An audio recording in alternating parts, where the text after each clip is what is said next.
got an announcement to make to y'all, to the people of America. The mothership has landed. It's the Classic Guitar Rock Podcast. Gentlemen, if you'll examine your charts, please. Let me show you a clip from my latest film where my faulty depth perception kept me from yelling cut at the proper time. When dealing with powerful criminal elements, one can never be too well prepared. Fat, drunk, and stupid is no way to go through life, son. Your mother was a hamster and your father smelt of elderberries. Surely you can't be serious. I am serious. And don't call me Shirley. First thing you do is to get the psychological edge on your adversary by showing supreme confidence. Oh, Joe Foley told me he read that in the National Enquirer, the only paper you read the truth nowadays. I told you I am in command here, and I will give the orders, Captain. All music is important, Dick. It's the universal language. One of our best hopes for the eventual realization of the brotherhood of man. You get all these crazy people that come and throw this junk on stage, you know. I thought it was one of these rubber bats. I picked it up, it was a real bat. You know? Is it alive? Well, it was till I bit the head of it, you know. The taste of bats is very salty. Now go away or I shall taunt you a second time. Atomic batteries to power. Turbines to speed. You're ready to move out. Before we start, I'd like to say something. There's no reason why you shouldn't have complete confidence in your chances to come out of this thing alive and in one piece. From coast to coast, from border to border, from one end to the other and all points in between. The Classic Guitar Rock Podcast is on. Yes! That's awesome! We crank up and break down the great guitar-driven rock of the 60s, 70s, and 80s. And you are invited to come along. We got a full tank of gas, half a pack of cigarettes, it's dark, and we're wearing sunglasses. Hit it. And now, your host, Jeremy Lunnan. Yeah, we don't know anything about that fella there. Who is he? Where's he coming from? It's time for the Classic Guitar Rock Podcast. Hello and welcome to the Classic Guitar Rock Podcast. I'm Jeremy and... Hello, I'm John. Here's John. And we're back for more. Absolutely. I'm excited about the topic tonight. Our album of choice, well, my choice, album that we assigned to John is UFO's Strangers in the Night. Many people consider it one of the best live albums. We'll see what John thinks in a minute. Yes. But we got some other things we want to talk about before then. Now, in our last time we got together, and John and I don't, just so you know, we might exchange a few texts, but we don't plan. No. We just come in here and we go. He'll give me an assignment and then I will put it off. Yeah, that's pretty much what I do. Waiting for the deadline to roll in and sweating. So I'm not sure what John will have to say. He did tell me, it was kind of ominous, that he does have some opinions tonight. I do. So that'll be good. So a few things we want to circle back on, because when we last got together, we were about to go see Wishbone Ash. Yeah, we actually got out of the dark and dirty basement. We did. We got out of the basement. We went downtown. And we saw Wishbone Ash. And they were at the Bing Crosby. What did you think about the theater there? I love it. And what would you, is that what you would, is that Art Deco? What would you consider I would believe that? It's full on Art Deco. Yeah, because it was built in the early 20s or something? 20s or 30s. It's very grandiose. Very grandiose. Very ornate. Yes. I think it used to be called the Met. You know? I think at one time that one was called the Met, but then there was another little place called the Met downtown. Gotcha. I think. But you said something interesting about theaters. Yes. So explain to us the way that worked. So back in the day, they had a vertically integrated film industry, meaning that a single studio would own the actors, they would own the studio, they would own everything, including the theaters. Mm-hmm. So basically, it was kind of like a television network in a way, because we have Fox theaters, we have all AMC. Well, when the 70s, when the film industry went to independence, all that kind of stuff broke up, basically. But the Bing was part of one of the, I might have been an RKO or something. I haven't done the research on it, but if you ever come to Spokane and you get a chance to go see a concert there, you won't be disappointed. It's a beautiful venue. Yeah, it's great. And so if you were in a city back then, and you were seeing an MGM movie, right? There might be a Metro Goldwyn Mayer, a Metro Goldwyn Mayer theater, right? A Fox theater, depending on the studio. Very interesting. And so in a lot of cities, they've kept those original monikers because we have a Fox theater in Spokane. And most of those theaters got torn down. Yeah. A lot of them they couldn't upgrade to fire codes in terms of nowadays there's like certain amount of egresses they have to have, and there's ways people have to exit, and they didn't meet up the fire codes. They just tore them down. Wow. So there was lots of art. I mean, the building is amazingly beautiful. It's it's one of the fewer venues where it's almost better to sit in the balcony than the floor. I agree. And you notice the balcony has more seats. The balcony actually had, so if I was correct in my research, there were 753 seats in that theater. And probably 2/3 of them are upstairs, are in the balcony. Yeah. But the way it's built, and we were there for the sound check, and we were down on the floor. It was cool. We go up in the balcony, and there's not a bad seat in the place. There's not a bad seat in the place. Yeah. So one of the things I was excited about is in September, Joe Satriani is going to be at that little theater. Yeah. I think I'm going to try and go to that. So it's one of those things is like, sometimes you hear about bands that play small theaters and you're thinking like, oh, they're rinky dink, the theater's is bogus or whatever. That is not the case with the Bing. The Bing it's actually a very good venue to play live. Yeah. And I was having little, delusions of grandeur. Like we can get a little band and we can, because you could, I think the number I saw is you could rent it out for $1,500. Wow. And it's like, well, we could sell tickets. We could have a lemonade stand out front. We can invite our family and friends and charge them $40 a head.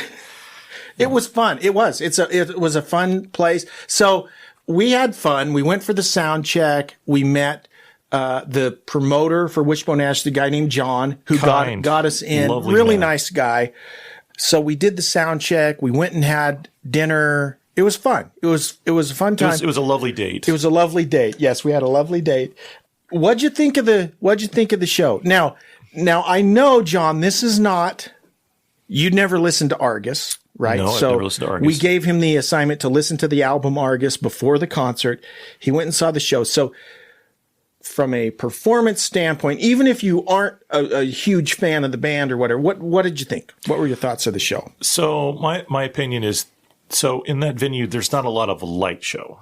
I mean, they'll have, so a lot of bands will have, the big concerts I go to, they'll have huge lighting effects and stuff like that. And this doesn't have any of that. Right. So basically what happens at that is the band has to be the light show. Right. The band has to be the performing. The band has to, project all of that kind of cool vibe to the audience. And I think they did a very good job of that. The level of musicianship was just so high. I was frankly flabbergasted by how good the band members were. The lead guitar player, he played, Les Paul Jr. double cut. Yeah. And I'd never really liked Gibson's. I'm more of a Fender guy.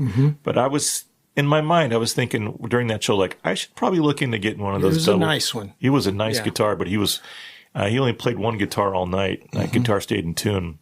But it was his musicians, the guitarist musicianship was just amazing.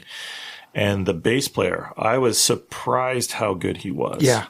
He didn't drop a note all night. Yeah. And he played some songs, he was playing a pick, some songs he wasn't. So he kind of switched back and forth, which is kind of rare to see. And he was an older guy too. Yeah. And the guitar player was probably in his 40s, I think. Yeah. They had a younger guitarist, second guitarist, and drummer. Right. But it looked, and I think they said the bass player, the only original one is Andy Powell, who was the one guitar player. And the other guy, I think they said the bass player had been in the band for like 25 years. Yeah, he was super good. I was a little jealous of his talent. Yeah, he was good. He was singing backup plus playing bass. Yeah. And sometimes when you're doing that role is that you sing in ways that it's difficult to play the bass at the same time. And isn't that interesting on the bass? Because people think, well, the bass is a simpler instrument. It's only got 4 strings. But the way you articulate to play the bass, to me, it's much harder to sing playing the bass than the guitar. Yeah. Do you agree with that? I would say so. If you're a strummer, it's easy to get into a pattern. But he was just really, really good. I was just surprised how good he was. Tasty. And that's the thing that I thought is all the playing was very tasty. Yes. Right? And it was nice it was loud enough that you felt the power, right? It was loud, but it was not so loud it hurt your ears. Right. It wasn't ear bleeding. Exactly. It was good concert level. I listened to Argus a couple hours before I went there. So I was familiar with a few of the songs, and they played that album cover to cover, basically. They did a very good job of that. I think I may have been the youngest person there in the audience by about 20 years, and I'm 52. So there was an older crowd, and they didn't completely fill up the venue, which is kind of disappointing. Right. But part of the problem is I think they didn't get much PR here in town, and another thing is there was several events going on downtown Spokane at the same time. Yeah, and I'm sure schedule-wise that maybe we have the Lilac Festival Parade. It's the biggest parade in the world. That was going on, and Hamilton. Hamilton. I think it was either last night or second to the last night of Hamilton. And the Fox had something going on too with EW's, I think, orchestra or something. Yeah, so there was a lot of stuff happening, but it wasn't a bad showing in terms of the crowd. But it was a good show. Very good show. Yeah, I enjoyed it. And here's what I thought. Here's the epiphany, John. I've been to the mountaintop. I've had a vision. Okay. John doesn't know how he's part of this vision. Okay, so our job, we are classic rock anthropologists. I would say that's pretty apt. I thought of, you know who I thought of? We're Jane Goodall. Okay, we're the Jane Goodalls of classic rock. And here's what made me think this. And this has been a recurring theme, but project this out, John, 5 years, 10 years. So here's Andy Powell, who's the guy in Wishbone Ash, who actually, he's older. He's got to be 70. He's a the guy's super talented. Super talented and seemed healthy. He seemed healthy. He wasn't straining. I mean, at his age, he wasn't straining anywhere on stage. And I was surprised that vocally he did really good. Vocally, I haven't heard a 70-year-old that's that good. But what I was thinking was, and I don't mean to be all sad, but a lot of these guys in this, and ladies, mostly guys, but we're looking at the last 5 to 10 years. Right, we are. For a lot of bands. And so this is a heavy responsibility to be a classic rock anthropologist. Right. So we have to take this serious. And so, but I was thinking that as I watched Andy Powell, okay, this guy's still vital.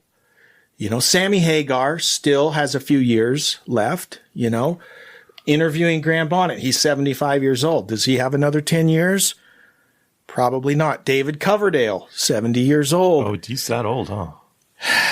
And he's the latest one where there's videos out now that they're on their new tour that, man, his vocals aren't good. And that's just the reality of it. Yeah. So we're kind of seeing the tail end of this classic rock, which is kind of sad. Yeah, I think, and I brought this up on a previous episode where, if you think about the music that we're listening to is 40 to 50 years old. Yeah. And we really want the younger crowd to, jive on our tunes, Right. But if you think about like kids in the 70s, were they really, cutting a rug to the 1920s ragtime? They weren't. They weren't. But I will say this, and we're probably biased. I know I'm biased because this happened to be the generation we grew up in, 70s, 80s, I will say this, like my kids, they know 80s music, So for whatever reason, there is a swath of this classic rock music that will continue to be played and be popular. But in terms of a genre, are there, and we've kind of talked about this, are there younger bands that are carrying on that tradition? Yes, there are. Greta Van Fleet, we've mentioned. There's others. I just think music has moved on. Well, and it's not a bad thing. It's not a bad thing. And there are still some vestiges. We've talked about Frontier Records. It's trying to keep the flag flying. And I hope they do, but I don't know that it's the genre that has moved on as much, but just the way music is delivered now is different too. Yeah. So I don't know. It's going to be interesting to see over the next 5 years. Yeah. I was actually listening to a podcast today on who gave it. I can't remember who gave it. It was on guitars. Mm-hmm. And they were talking about it was on Rhett Shull. He's a guitar guy. Oh yeah. Rhett Shull. He's he's from the South, I think, but he's a pretty talented musician. He goes around with touring acts all the time. But he was talking about how no new rock bands or bands are playing Gibsons any longer. Interesting. Is that they're playing Fenders. Yeah. Because Fenders are generally a little cheaper. Yeah. Gibson has priced themselves out of the market. Well, according to Rhett Shull, Gibson has priced themselves to our crowd. That's exactly right. They're aiming. It's, you know what? It's the Harley Davidson crowd. Yeah. It's doctors and lawyers that can pay $5,000 for a guitar. Yeah, totally. Yeah. So it was kind of interesting. Like that brand is now like an antique. Yeah. Yeah. Because when did Les Paul make his first Les Paul? 54? Something early 50s. Yeah. Crazy. It's interesting to think that we have this love and affinity for a brand that used to at least make some incredible instruments, but now it's like the modern youth are not they're not into it. In it at all. Yeah. You know, you can say it's sad, but it's changed. You know, the market has changed and what's the old line? You know, changes aren't permanent, but change is. Yes. Everything old is new again. New. Yeah, totally. Well, I don't know if it's going to be new anymore, but so, but here's the rest of my vision, and hopefully John shares this because you know it's all he's going to be the punchline, and that is, you know, we've already talked about John. I respect John because he loves music. I'm the dinosaur here, right? I'm the one trying to hold on to the past. Where John's music tastes lean more towards new stuff, right? And so I kind of see the model for us, at least I'm excited about this, is I like this idea of, John, we're going to make you listen to this old crap. I accept the assignment. Yeah. And so I think what we can do out of fairness, you know, a 90-10 ratio. What we can do out of fairness is John might occasionally say, hey, here's this album I want you to listen to, and you tell me what you think. But for the most part, we're going to make John listen to classic rock stuff. So, and that's what we did with the Strangers in the Night, which we will talk about. And before we get to that, I did want to mention one thing because I think it's appropriate. Because, of course, one of the key members of UFO was a guy named Michael Schenker. Well, the Michael Schenker group just released a new album on the 27th, so last Friday. It's called Universal. I listened to the whole thing today on Spotify. I've listened to it a couple times, actually. And so I just today posted a review on the YouTube channel, so you can check that out. But I just want to share a couple thoughts on Schenker. Michael Schenker is a genius, and like many geniuses, he's crazy, right? Okay. I think there's a connection. More often than not, it goes hand in hand. And maybe crazy is not the right word, but you know what I mean. Is a lot of times eccentric. A lot of times, savant level geniuses they're out there, right? Yeah. And he's out there. And one of the things, the reason that. And this is in my humble opinion, because he's probably my favorite guitar player.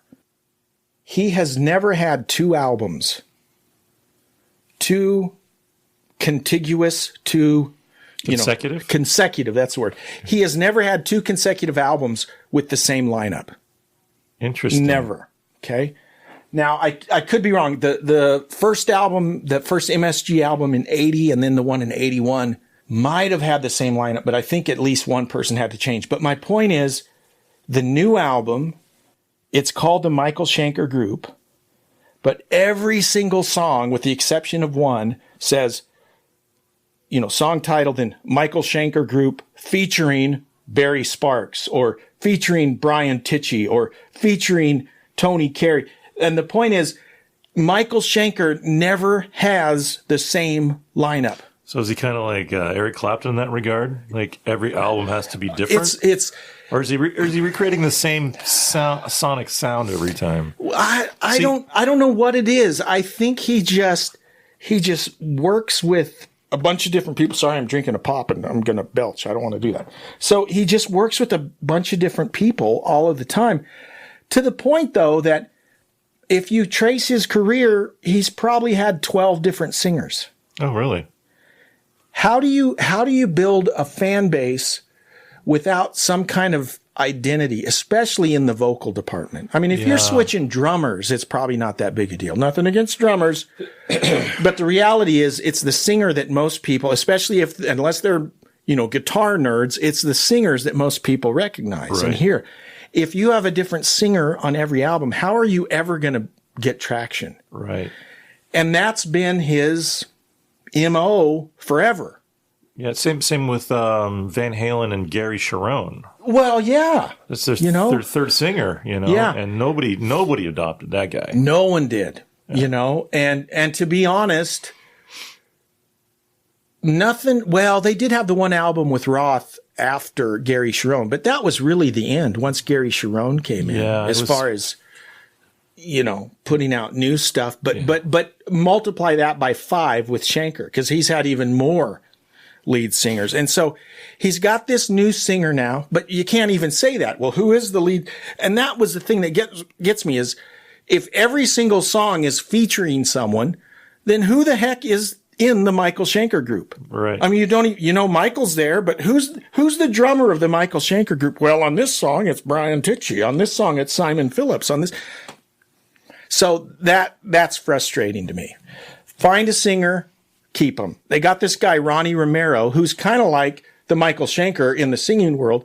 He sang for Rainbow. He sang for Vandenberg. He's singing with Schenker. He's got like 4 different bands. He's involved. Same type of deal, right? Gotcha. I think some of that is it's almost like they talk about the gig economy.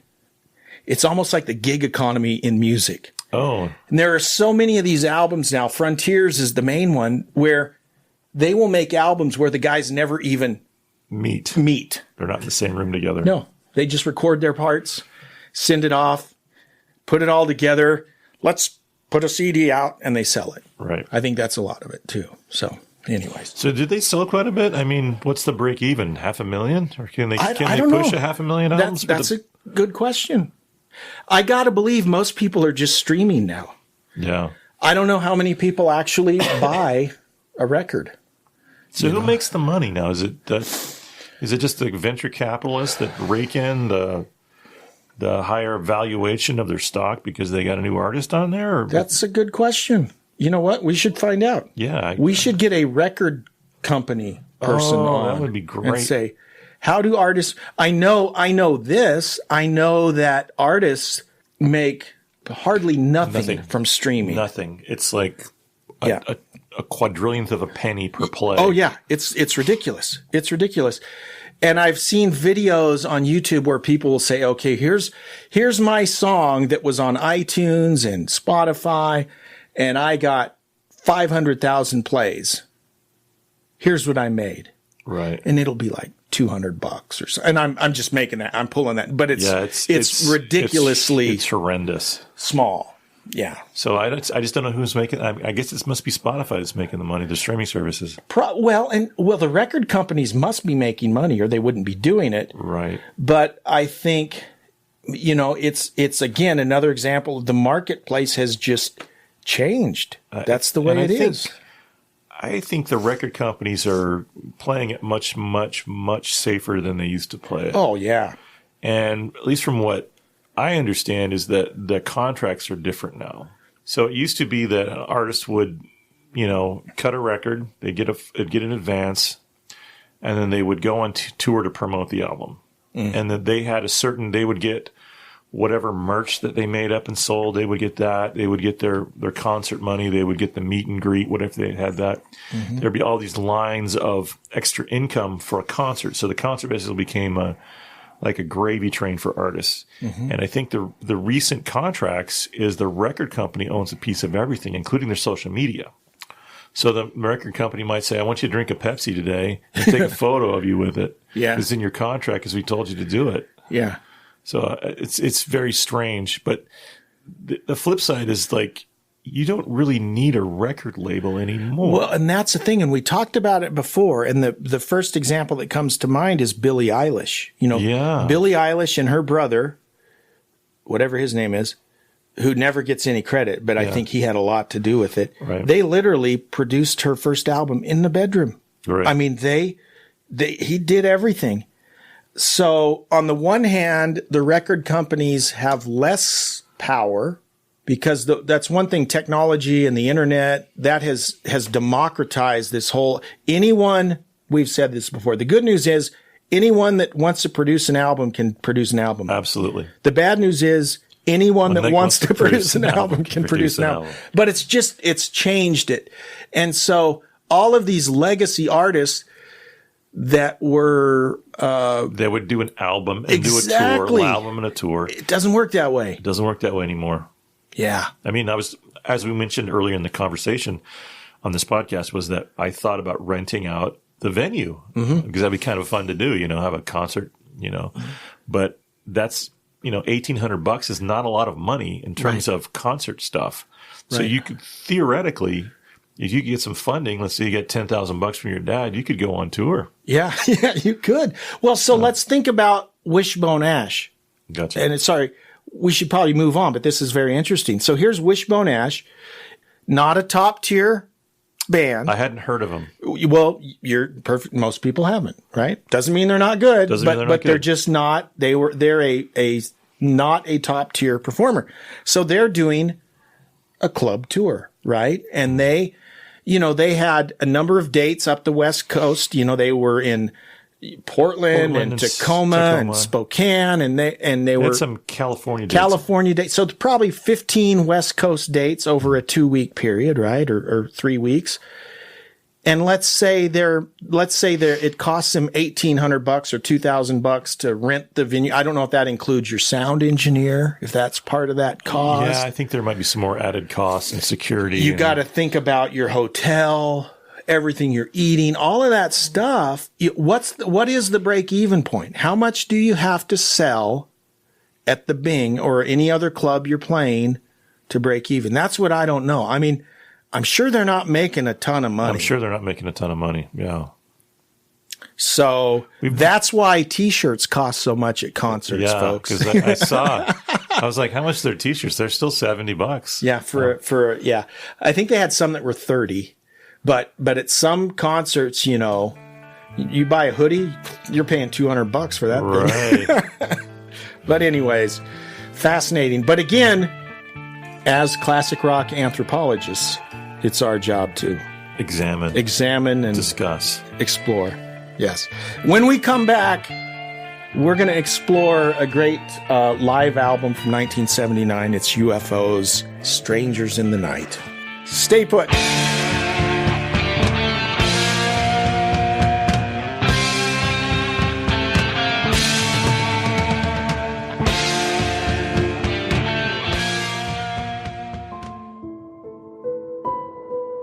The basement can be a lonely place. Hello? Is anyone in here?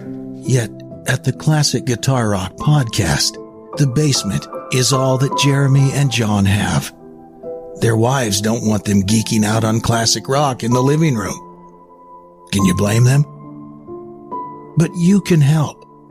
For as little as $3 a month, you can become a supporter on Patreon. Join today and end the cycle. Visit patreon.com/classicguitarrock. they'll still be in the basement. But at least it's not your basement. Hello? Is anyone in here? Exclusively on ESPN Plus, UFC 313, Saturday. Reigning light heavyweight champion Alex Pereira defends his title against number 1 contender Magomed Ankalaev, and an explosive lightweight bout between Justin Gaethje and Rafael Pazzi. UFC 313, Saturday at 10 p.m. Eastern. Buy it on ESPNplus.com/PPV.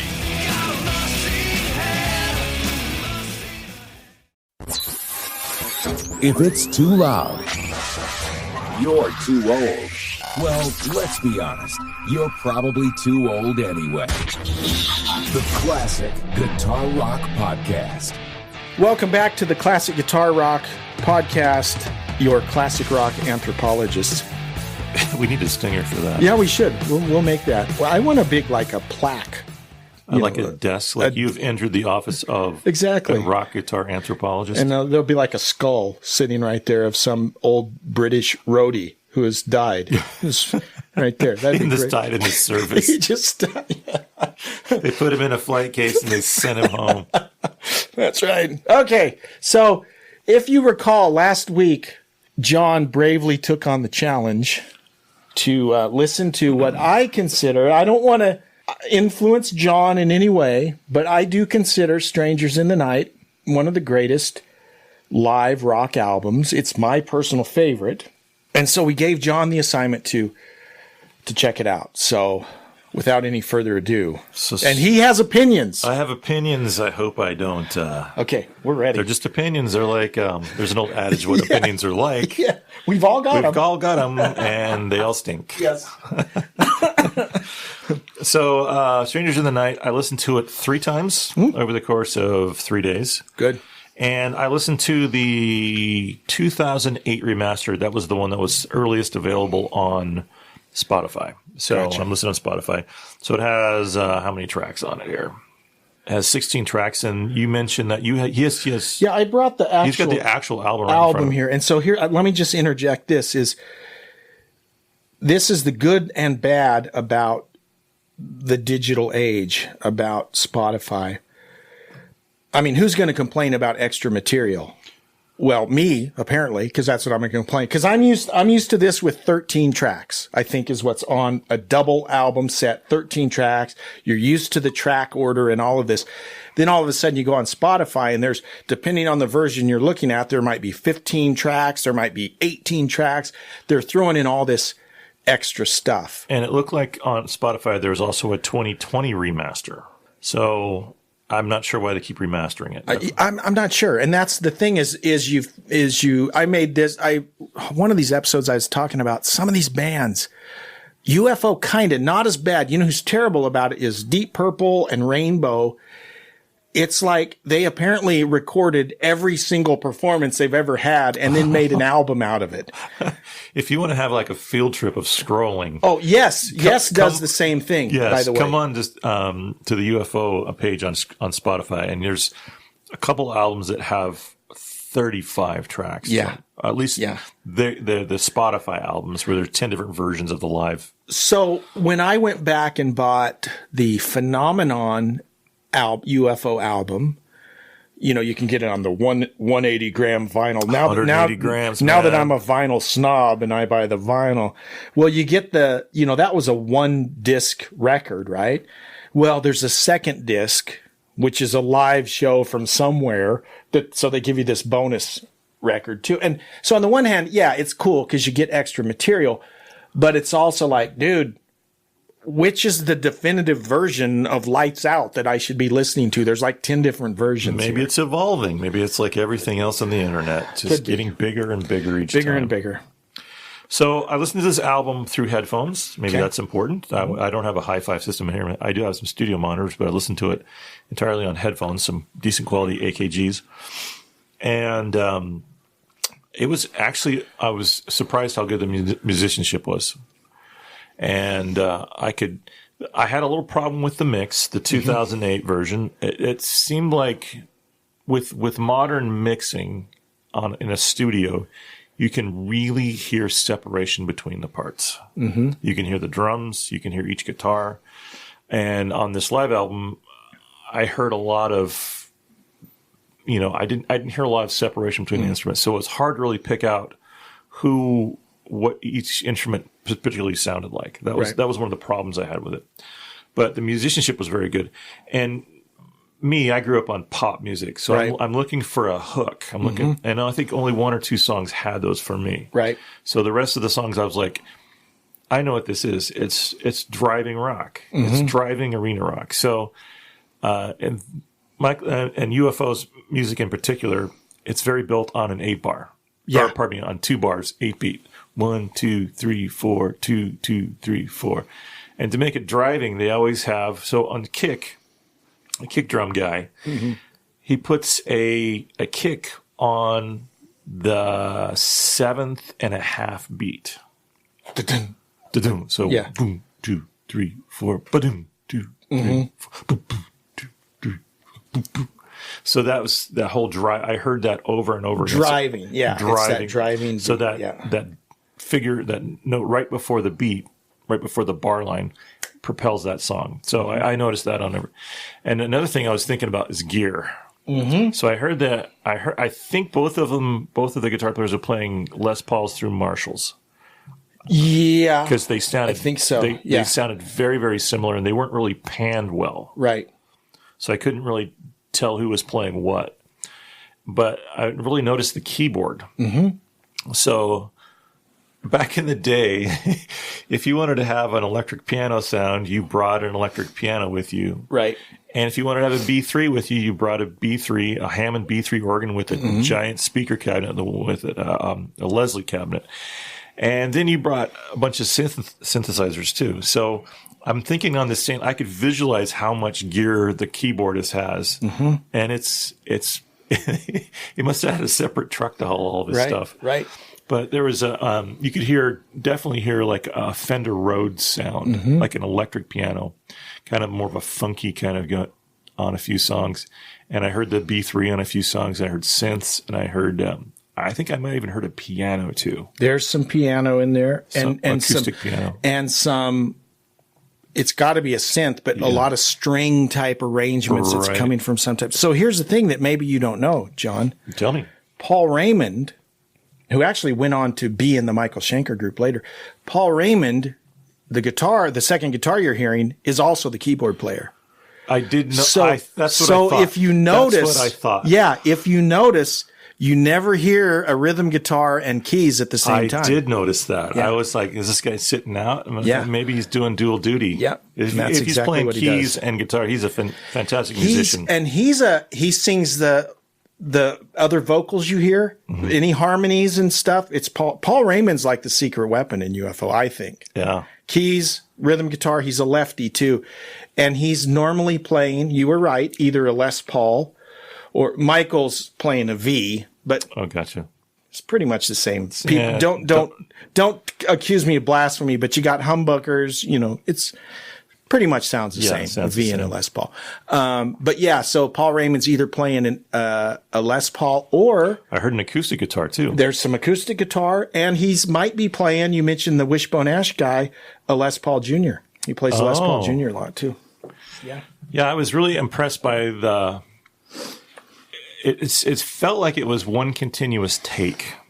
Because at certain points you hear the lead singer bashing on the sound guy. Yeah. Which I thought was kind of awesome. Yeah. You see a lot of bands that they just dump on the sound people. Yeah. The mix is horrible, whatever. Yeah. It was just interesting to hear it address the crowd. It's like, it was kind of like, if you have a problem, just talk it over with the sound guy. He's like throwing him under the bus. It was great. So I enjoyed the music, but I was looking for, I guess, the bands that I would compare them to would be Led Zeppelin. Okay. Well, yeah. You got the keyboards, you got the acoustic guitar, you got the Les Paul sound. Mm-hmm. And another thing, the bass was very low in the mix, and the drums were low in the mix on this 2008 version. I really wanted to, to pick those instruments out in my head. It was kind of not necessarily muddy, but they all kind of blended a lot. Mm-hmm. But I would compare them with Yes. There was some psychedelia in there, I heard. Interesting. Okay. And, not so much Rush, but Rush-like, So that's what I was hearing. But it felt like an entire concert performance to me. It didn't feel like they cut tracks in different cities and melded them together for a live album. Yeah, and I think Chicago and Louisville, Kentucky are the two places that the original album was recorded. Oh, really? So it is two different places. But one of the things that's interesting, and here's what is so weird, and I think that 2008 version that you referred to, that's the version that I first listened to of Strangers in the Night. That starts with Hot and Ready. Yeah. They've got the intro, "Hello, Chicago, would you please welcome from England, UFO?" And they come out, Well, then I get the LP and I play it and I hear, "Hello, Chicago, would you please welcome from England, UFO?" And then they start playing Natural Thing, completely different song. Oh. And so some of the banter, Phil Mogg talking in between, it's like in different places. So do you think it's kind of like George Lucas? Just because if you remember George Lucas, he had Star Wars, did a great movie. And he couldn't stop messing with it. He just kept messing with it. He'd had 4 or 5 different versions of that movie, and he should have been moving on. Do you think that's the case with these? They just have a lot of stuff like, we got a bunch of stuff. It may not be great, but someone's going to listen to it. You know what? I hadn't really thought about it that way, but there are, and it could be UFO, it could be Rush, it could be Kiss. Kiss is really notorious about this. Our diehard fans will buy anything we put out. Yeah. So even if we put together a new album and just put them in different order, some schlep is going to buy it. And so that's probably part of that. Probably. Let's send out a new remix that the audiophiles can buy. I always think it's like the death knell of a band that puts out a greatest hits. Yeah. Yeah. As soon as you put that out there, no one's going to listen to anything else you write. No. Yeah. Oh, it's not on the greatest hits album, so it must not be a great hit. Here's an interesting thing about this album. Now, it's a dirty secret, and it's not so secret, but most of the time you assume it's a live album, so that means you just recorded a concert, right? That's my opinion. That's my impression. Well, the reality is, and there's always arguing back and forth. So, for instance, notorious Kiss Alive. Kiss Alive is basically a studio album with crowd noise. Really? Oh, yeah. A lot of Kiss albums are that way. And Bob Ezrin, different producers will tell you, oh, yeah, that's not even Peter Criss playing on that song. We had to bring Anton Fig in to play because it sounded so crappy. So that happens to a lot. And it is not, Ozzy would have to go in. So Speak of the Devil, for instance, he had to go in and recut almost all the vocals, right? The thing about UFO, now I don't know about Phil Mogg. I don't know how much they had to doctor. Michael Schenker quit on the middle of, this is the Obsession tour, UFO's Obsession tour. They recorded these. Schenker was notoriously fickle, mercurial. He'd quit the band. Obstinate. He quit. He wouldn't go in and redo any solos. So what you're hearing, at least for Schenker, is a live representation of Schenker, which I think the guitar playing is pretty dang good on that album, is all the solos and stuff. His problem with the album was Ron Nevison, who was the producer. Schenker said there were better takes they could have used on several of the songs. But Schenker was basing it, and this is what Nevison says, is, well, Schenker was just listening to his guitar performance, So, yeah, I would pick songs where maybe Michael wasn't as strong on a certain song, but Phil sounded better, and Michael was pissed off about that, because he was thinking, oh, no, pick this one because I sound better, and that didn't happen.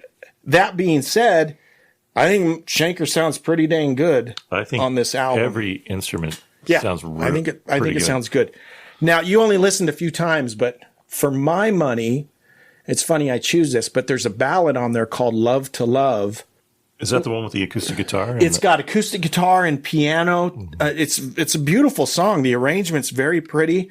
But to me, that is quintessential Michael Schenker. The guitar solo in that song it's so melodic. It builds. I mean, it goes through the whole range. And that's what Schenker's good at, I think, is he plays those slow songs and they build and he's just a master at that. I think that's probably my favorite song on the album. It's awesome. Yeah, it's a good listen. Yeah. It's interesting. Like I'm using the same kind of approach that I did when I was in music school. Mm-hmm. Was they had a music library at the university I went to, and you would go and you would check out a score.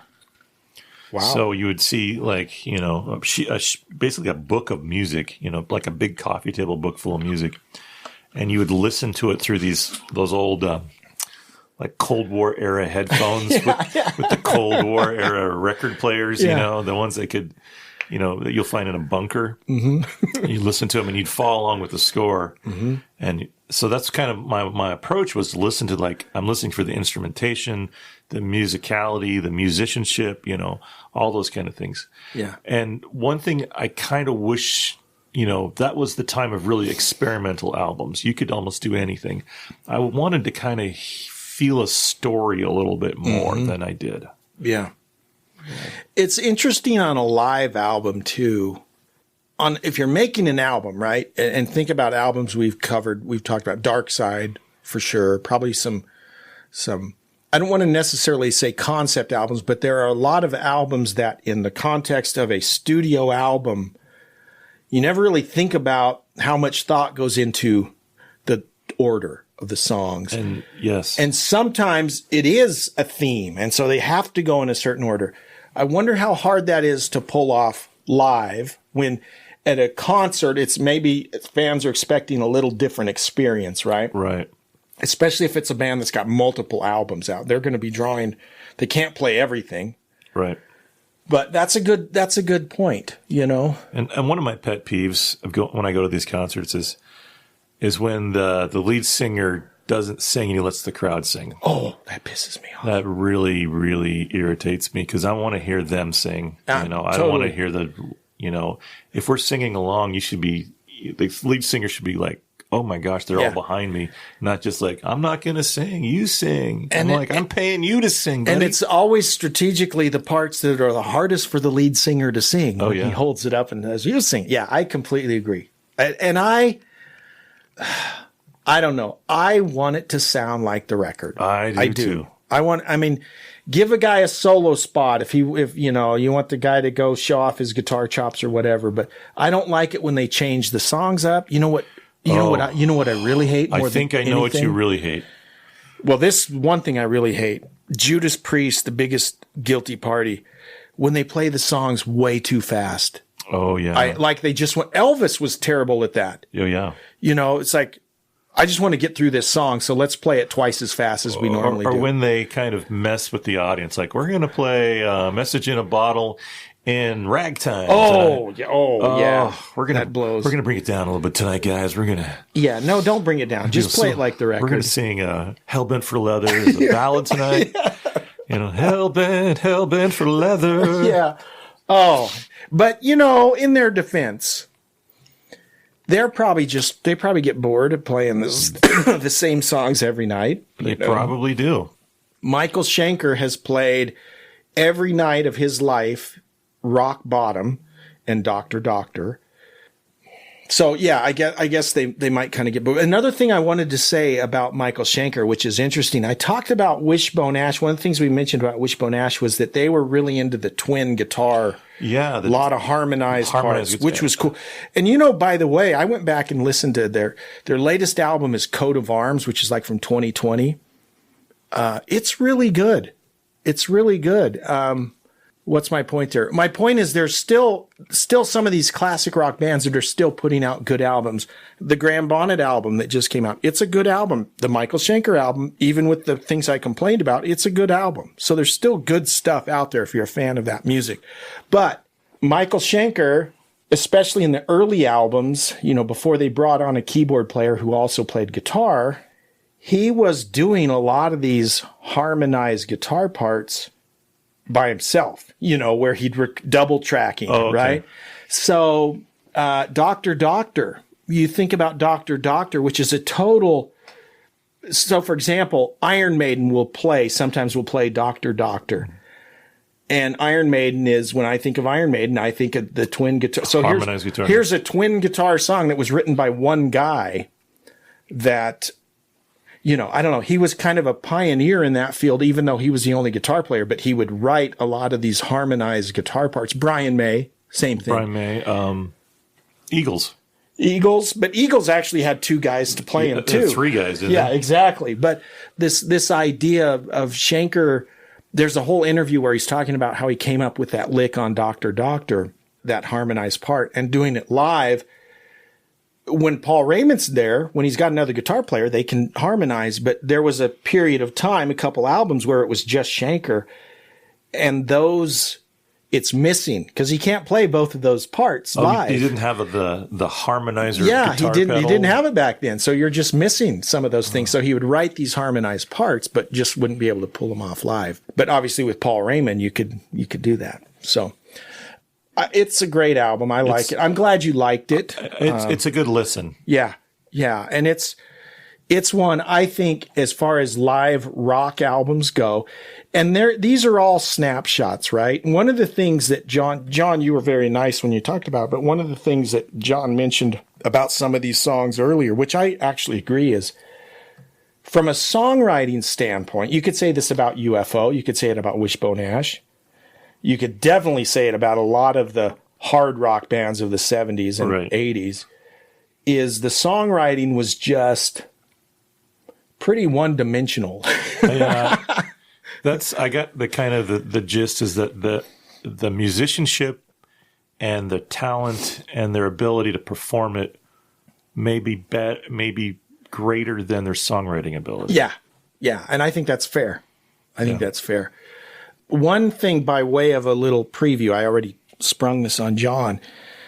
We mentioned it last week talking about the Chrysalis records, and one of the bands that we talked about, I think it was in that episode. Okay, yeah. Or was it maybe on the 70? I can't remember. But Supertramp, yeah. We were talking about how they were from an era where production was king, and it was that Breakfast in America album took them like a year in the studio, and you couldn't do that. You can't do that. They wouldn't let you do that now. So we're going to both listen to Breakfast in America. Funny story. When I first joined the Columbia House Record Club, remember the Columbia House Club where you would buy 13 tapes and then your mom only had to buy 5 more? A penny? You get them. Yeah, get them for a penny or whatever. Penny. So my very first order, I was thinking of this, and I got them on 8-track. And they weren't cheap either. They were $20 Yeah, that's right. $20 a cassette. You'd get your 13 for a penny or $1, depending on the deal. These were the lowest quality dubs you could get. They were pretty bad, actually. But I got mine on 8-track. My first order was on 8-track. This would have been 79, 80. I can still remember some of the albums I got. Eagles, The Long Run was one. Styx, Cornerstone was one. Supertramp, Breakfast in America was one. So I have not listened to that album since probably 1982 on the 8-track, but I'm gonna listen to it. I think my 13 were I had GTR. Whoa, awesome! Did you get them on cassette? They were on cassette. Okay, yeah. Awesome. The cheapest cassettes. They didn't come no liner notes or nothing. No, they would just be like white on the. Yeah, they were pretty. They were the budget, and then I think I got I got a Boston album that came out about that time. Nice. I got a Boston cassette from one of the record clubs. Yeah. But I was just like, my tastes were very different than what Columbia House was putting out. I think my mom ended up not paying them. I might have some kind of ding on my credit from 40 years ago. Yeah, I think everyone does. I don't know that anyone ever. They made enough selling them so cheap that it's funny. But we're going to talk about Breakfast in America. Yeah, let's do it. I think that'd be fun. So one last thing that I wanted to talk about. As classic rock anthropologists, and I hate to sound like the Jerry Lewis telethon here. Nothing against Jerry Lewis, but he's dead. You can say anything you want to about it. But we've got some big plans, some things we want to do with the podcast. And first of all, we want to thank everyone. Yeah, thank you so much for much listening. and we've gotten great feedback. It's been awesome. We're having a lot of fun doing it. And to all those lovely European women that keep filling out our... yeah, you don't have to keep doing that. You don't have to do it. We're not going to open your email. We we have an idea of what you're trying to do, and it's not going to happen. So keep your pictures to yourself. So what we're saying, if you're real normal people, please email us. But if you're trying to send us your pictures, you don't have to do that anymore. You don't have to do it. But the point I wanted to make is, if you are able to be a patron, if you are able to support us on Patreon, that does so much and allows us to do so much more with the podcast. And you can do that for as little as $3 a month. It's cheap. How much is a cup of coffee? I asked you this before. Oh, I went to, I don't drink a lot of coffee from coffee places, but I went to Sonic. Okay. And I got 3 kids sundaes and 4 small blizzards or whatever they are. Small. Okay. $28. Woo! So is it safe to say they were $4 a piece for the little dinky blizzards at Sonic? I got a shake at Sonic, a medium shake, and it was like $5. Yeah, it was really good. And that's the point. Is if you could be a sponsor even for $3 a month, that, to be honest, you wouldn't even notice. Yeah, truly, it would help us a lot. So again, we got huge. Big plans. We got plans for world domination here. Right. We're not messing around. So we're going to buy a broadcast studio here soon. That's right. We're going to take over. We're taking over. But I hate to even bring that up, but I was telling John, I hate asking for money, but you know what? It does make a big difference. Oh yeah. It makes a huge difference. So if that's something you're able to do, sponsorships start at $3. I think there's a $6 level and like a $12 level or something. Yeah. But whatever you can do, that would surely be appreciated. It helps us a lot, and it lets us do some of these things that we're planning to do. So yeah, swag, and some upgrades. Merch. We're talking about some equipment, some things we can do from that standpoint. So if you can do it, great. John, this has been awesome. Another wonderful podcast out of the dark, dirty basement. That's right. Another one in the can. And thank you for listening to this album. It was a pleasure. We will be doing Supertramp's Breakfast in America next. And, here's the other thing I forgot to say. If you have recommendations for John to listen, I would love to subject John to, please. You know what? There are some albums that I just know John will roll his eyes. And those are the ones I want to give him to listen to. So this week I got free tickets to go see, what are they? New Kids on the Block. No way. I think the block that they're on is in Arizona, and it's near old folks' home. Are you serious? New Kids on the Block. Yeah, they're coming to the arena, and my boss has a box seat there. Sweet. He didn't want to go to it, obviously. Nice. So I'm going to go see. I think Salt and Peppa might be there too. Oh, push it. We'll be looking for a report. I will definitely report on that. Okay, awesome. So, if you've got records that you think John needs to listen to, to expand his horizons. Do I have veto power? How many do I get to veto? We'll have to work on that. But because if it's Captain Beefheart, I'm just going to say no. At least initially, I think you'll just have to suck it. Suck it up. So anyways, it's been great. Thank you so much for listening. And we will see you guys next time on the Classic Guitar Rock Podcast. Bye-bye. Thanks for listening to the Classic Guitar Rock Podcast. Oh, certainly. Please like, subscribe, and share. You can email us at classicguitarrock@mail.com. We're not ordinary people. We're morons. We'll see you for the next episode of the Classic Guitar Rock Podcast.